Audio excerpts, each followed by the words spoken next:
Hello po mga viewers! So kahapon nag-post po ako ng video kung paano po gumawa ng video sa Filmora Wondershare app. Pero yung problem po is, syempre yung iba wala pong laptop, PC, or computer in general po. So tuturuan ko po kayo kung paano po gumawa ng video or mag-edit ng video sa cellphone. Para mas lalo nyo pong mapaganda yung mga vlog nyo or yung mga reels nyo. So, ito po, iPhone po yung gamit natin today. So, pwede rin po to sa Android. Pero sa atin po, dito po sa iPhone. Okay, so first step, syempre, ida-download po natin yung app. Actually, dalawa po yung recommendation ko. Pero yung number 1 recommendation ko po is yung CapCut. Now, sobrang dali pong mag-edit sa CapCut. Kasi I believe na, I think lang, na may collaboration sila ng TikTok. So, merong mga TikTok templates na pwede mong i-edit sa CapCut. Kaya, madali lang pong mag-edit talaga dito. So, favorite ko po siya.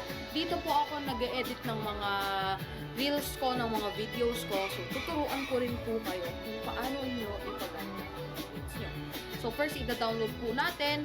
So, gagamitin ko po yung App Store in order to download this app. Pero sa Android po, syempre Play Store po yung gagamitin nyo para ma-download nyo. So, i-click ko lang po tong App Store. Ayan. Tapos, search po natin CapCut. Ayan. So, nandito na po sa pinakauna. Let's just click on that. So, since na-download ko na po siya, ipapress ko lang po yung open. And, next naman po. So, parang Filmora lang po to, but it's easier and it's on the phone, so on the go na siya. So, yung unang-una natin gagawin is to press yung new project. Ayan, ito po. Ayan po siya. So, for example, kahit anong video or photo yung gusto nyong i-edit, pwedeng-pwede po yan. For example, ito po yung video na gusto kong i-edit. So, pagkatapos ko pong i-click, pwede din po kayo mag-click ng video as much as you want and automatically na po siya mako-combine. So, ayan. So, for example, gusto ko po is itong dalawang video. Ito pong dalawa. So, di ba, dalawa po yung napili ko, ipipress naman po natin yung add. So, ayan, automatically combined na po siya. Now, kung slow po yung video nyo and gusto nyo pong mas bilisan, no problem. I-click nyo lang po yung video dito sa baba, yung sinuscroll ko po right now. I-click nyo po siya, maha-highlight po yan. So, kung gusto nyo pong i-adjust yung frame, ayan, pwede nyo pong galaw-galawin. Ayan po. So, punta po tayo dito sa speed. Click po natin yung normal and pwede po natin pabilisin. So, 2 times speed lang po yung gusto ko. And gawin po natin dun sa isa. Ayan. So, dinidelete ko po itong watermark sa end. Yun yung maganda sa CapCut. Hindi nyo na po kailangan magbayad para sa watermark ko para alisin siya. So, ayan po. 2 times speed ko din po itong isa. Ayan. See? So, naging 2 minutes yung video natin. Ayan po. Oh. This is better. So, ayan. Tignan natin na speed na po siya. Okay. Next. Paano po mag-cut ng video? No problem. Tuturo ko po yan sa inyo. So, for example, gusto ko pong i-cut itong segment na to. I-click nyo lang po ulit yung video dito. So, ma-highlight po yan. Ayan, dito po sa baba, i-click nyo po yung video nyo. Tapos, once it's highlighted na po, i-click nyo tong split. Nasa tabi po siya ng speed, so i-click nyo lang po yan. Ayan, masi-split na po siya automatically. So, you can split as much as you want. So, example, gusto ko lang tanggalin tong part na to. So, ayan. So, ito, i-click nyo po to, and then press yung delete, which is katabi po ng style and camera tracking. So, delete. Ayan na po, nakat na po siya. Ayan. So, next. Paano po tayo mag-add ng transition? So, di ba nag-delete po tayo? So, may gap po siya. Automatically na po siya magsiskip. No problem. Pwede. I-click nyo po tong line. Nakikita nyo po tong line sa gitna ng split natin. I-click po natin yan.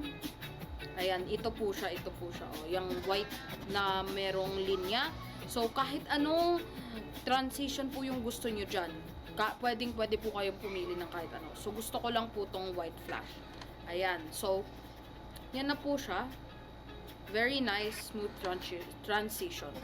Next, paano naman po tayo mag-add ng caption? No problem.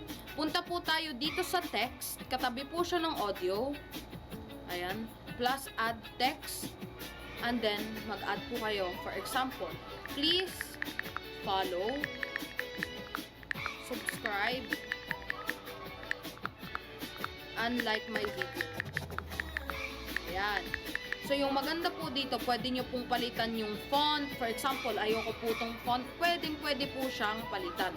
So, punta po tayo dito sa English. And, for example, Rubik yung gusto ko. Or itong fetching. Ayan. So, gusto ko po itong Rubik. Kasi simple lang po siya. Then, punta naman po tayo dito sa style. Pwede naman natin palitan yung style niya. Ayan. So, gusto ko po pink. Pwede nyo din po siya i-customize dito sa baba. Kahit anong kulay gusto nyo. Ayan. Punta naman po tayo dito sa effects. So, ito po yung magpapop sa text nyo. Yung magsa-stand out talaga po siya. So, ayan. Dito naman po is ano lang po siya, effects lang po. Marami po dyan. Punta naman po tayo dito sa animation. Wait lang, gawin ko pink ulit. Animation. Ito po yung magpapa-animate sa caption natin. So, lahat po ng animation nandyan na. So, for example, piliin po natin tong siguro tong typewriter. So, ayan po. So, may transition na po siya. So, play po natin yung video. So, ayan. Meron na po tayong caption. Ayan. So, next. Paano po natin tanggalin yung audio kasi nakakaasar siya? Ayoko yung audio, di ba? May audio siya. So, ito lang po yung gagawin natin. I-click nyo po yung video. Scroll po kayo dito. Makikita nyo po tong nakasabi volume. Katabi po siya ng edit icon. I-click nyo lang po yung volume. And kita nyo po yan. Pwede nyo po yung i-adjust kung gaanong ka lakas or kahina yung volume na gusto nyo. So, gusto ko pong tanggalin yung volume. So, ibaba natin all the way. Ayan. So, wala na po siyang audio. See? Ayan po. Dito din po sa isa.